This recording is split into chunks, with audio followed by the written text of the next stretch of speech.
उलटा चेंडू चेंडू मात्र पॉईंटच्या दिशेने ठेवलं ते क्षेत्ररक्षण तैनात आहे. एकच धाव मिळते. पुढचा चेंडू पुन्हा एकदा यावेळी मात्र अतिशय चांगला फटका मारतो. चेंडू मात्र फाईनलच्या दिशेने जातो. क्षेत्ररक्षण अतिशय उत्तम दर्जाचे आहे. मात्र या नावडा संघाचं क्षेत्ररक्षण गोलंदाजी कुठल्या प्रकारचं स्वातंत्र्य आतापर्यंत मात्र नावडे संघाने दिलेलं आहे. पुढचा चेंडू यावेळी मात्र अतिशय चांगला फटका टेकणा फटका मारतो. चेंडू मारतो सीमारेषेच्या बाहेर 4 धाव करतात.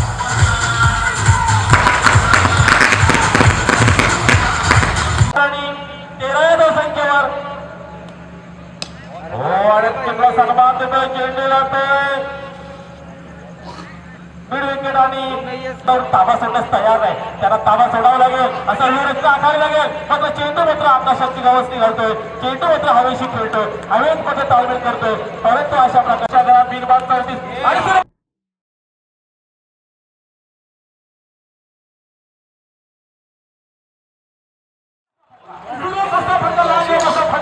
चेंडू जातोय सीमारेषेच्या वरून 6 धावांसाठी परेश जो परेश अपेक्षा ठरला होता. हो आता मात्र झेल आहे.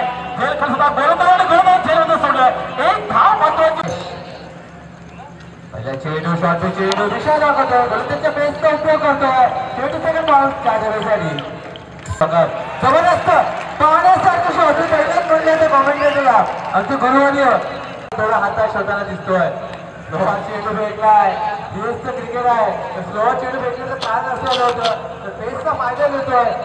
अपेक्षा पूर्ण करतोय या सामन्यामध्ये. डिफेन्स बेस्टचं क्रिकेट आहे कारण लो बोलतात चेंडू होता. याच्या चेंडू माहिती आहे खराब क्षेत्ररक्षणाचा फायदा घेईल का. दोघांकडे फलंदाज निवडणुकीचे पास झालाय. दुसऱ्यांदा धावचीत झालाय परेश.